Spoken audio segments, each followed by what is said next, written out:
நிலையான புகழுக்குரிய தூய்மை மிகு நற்கருணைக்கு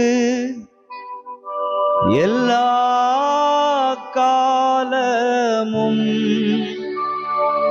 ஆராதனையும் புகழும் ஆட்சியும் உண்டாக கடவது.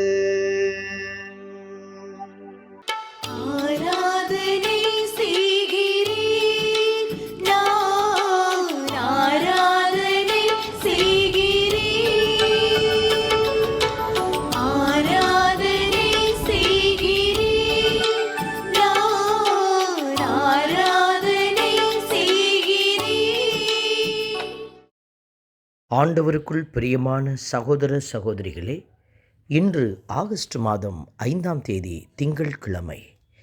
ஆண்டவருடைய பரிசுத்த இரக்கத்திலே இந்த வாரத்தின் முதல் நாளில் நாம் எல்லா பணிகளையும் ஆண்டவருடைய கரத்திலே ஒப்புக் கொடுக்கிறோம். ஆண்டவர் தாமே நமக்கு கற்பிக்கிறவராக, வழி நடத்துகிறவராக, நம்மை நேரிய வழியில் நிறைவாய் கரம் பிடித்து அழைத்து செல்கிற நல்ல அன்பராக விளங்குகிறார். இந்த தெய்வம் நமக்கு உதவி செய்வார் என்கிற நம்பிக்கையோடு ஆண்டவரை துதித்து பாடுவோம். ஆண்டவரே எனக்கும் விதிமுறைகளை கற்பியும். ஆண்டவரே எனக்கும் விதிமுறைகளை கற்பியும். இந்த நாளின் பதிலுரை பாடலாக திருப்பாடல் 119 நமக்கு அருளப்பட்டிருக்கிறது. ஆண்டவரே எனக்கு உம் விதிமுறைகளை கற்பியும் என்கிற வார்த்தைகள். ஆண்டவருடைய விதிமுறைகள் மீது நமக்கு ஆர்வமும் அக்கறையும் உள்ளது என்பதை அடையாளப்படுத்த ஆண்டவருக்கு நாம் விரும்பித்தான் இந்த கட்டளைகளை ஏற்றுக்கொள்கிறோம் என்பதை அறிக்கை செய்ய நாம் இணைந்து பாடுவோம். ஆண்டவரே எனக்கு உம் விதிமுறைகளை கற்பியும். ஆண்டவரே எனக்கும் விதிமுறைகளை கற்பியும். ஆண்டவரே எனக்கும் விதிமுறைகளை கற்பியும். திருப்பாடலின் வார்த்தைகள் சொல்லுகிறது, பொய் வழியை என்னை விட்டு விலக்கி அருளும், உமது திருச்சட்டத்தை எனக்கு கற்றுத்தாரும். இந்த வார்த்தைகளின்படி சிந்திக்கிற போது நம்மை சுற்றிலும் பல வழிகள் இருந்தாலும் அதில் உண்மையின் வழி என்று ஒன்று மட்டுமே இருக்க முடியும். பொய் வழிகள் கூட அநேக வழிகளாக மாறிப்போயிருக்கிறது. ஆகவே இந்த அருமையான வேளையில் ஆண்டவர்தாமே பொய் வழியை நமக்கு காண்பித்து உண்மையான வழியில் கரம் பிடித்து நடத்த வல்லவர். அப்படிப்பட்ட வழிதான் திருச்சட்டமாக நமக்கு கொடுக்கப்பட்டிருக்கிறது. திருச்சட்டத்தை கடைபிடிப்பதே நல்வழி. ஆண்டவரை நோக்கி மன்றாடுவோம். இந்த ஆற்றலை எனக்கு தந்து உதவி செய்யும்.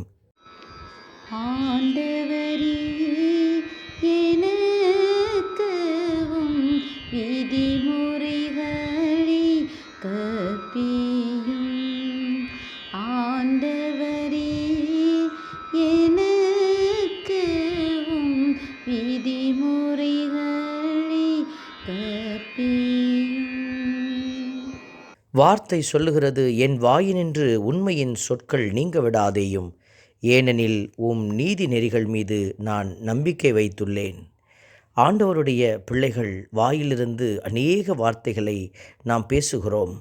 ஆனால் என் வாயினின்று உண்மையின் சொற்கள் நீங்க விடாதேயும் என்கிற வார்த்தை உண்மையின் பிள்ளைகளாக நாம் இருக்க வேண்டும் என்பதை உறுதி செய்கிறது.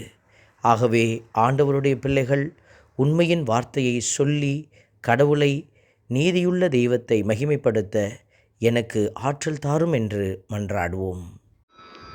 ஆண்டவரே எனக்கும் விதிமுறைகளை கற்பியும். ஆண்டவரே எனக்கும் விதிமுறைகளை கற்பியும். ஆண்டவருடைய வார்த்தை சொல்லுகிறது, உம் நியமங்களை பொறுத்தமட்டில் என் உள்ளம் மாசற்றதாய் இருப்பதாக, அதனால் நான் வெட்கமுறேன் என்ற வார்த்தை. கடவுளுடைய நியமங்கள் இதோ நம்முடைய உள்ளத்தில் இருக்க வேண்டியவை. அது நம்மை வெட்கமுறச் செய்வதில்லை, மாறாக உயர்ந்து எழுந்து பிரகாசிக்க உதவுகிறது. ஆகவே அன்பார்ந்த பிள்ளைகள், ஆண்டவருக்கு உகந்த பிள்ளைகள், கடவுளின் திட்டத்தில் நிலைத்திருக்க விரும்புகிற பிள்ளைகள் வேண்டுகிற ஒரு அருமையான ஜெப வார்த்தைகள்தான் இந்த வார்த்தைகள். ஆகவே தான் இந்த உள்ளத்தை எனக்கு தாரும் என்று நாமும் மன்றாடி புகழ்வோம். ஆண்டவரே எனக்கு உம் விதிமுறைகளை கற்பியும்.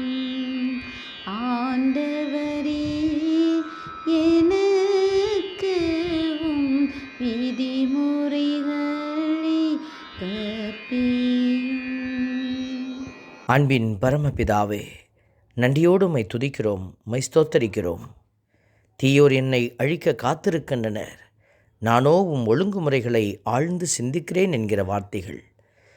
என்னை சுற்றிலும் எவ்வளவோ தீமைகள் இருந்தாலும் கடவுளையும் கடவுளுடைய காரியத்தையும் சிந்திக்கிற ஆற்றலே உயர்ந்தது என்று இந்த இறைவார்த்தை உணர்த்தும் இந்த வேளையில் நாங்களும் எந்நாளும் இந்த உலகத்தில் ஓடிக்கொண்டிருந்தாலும், உலக போராட்டத்தில் சிக்கி தவித்தாலும், உம்மையும் உம்முடைய ஒழுங்குமுறைகளையும் சிந்தித்து செயல்படுத்துகிற நல்ல ஒரு அடையாளங்களாக விளங்க எங்களுக்கு உதவி செய்யும்.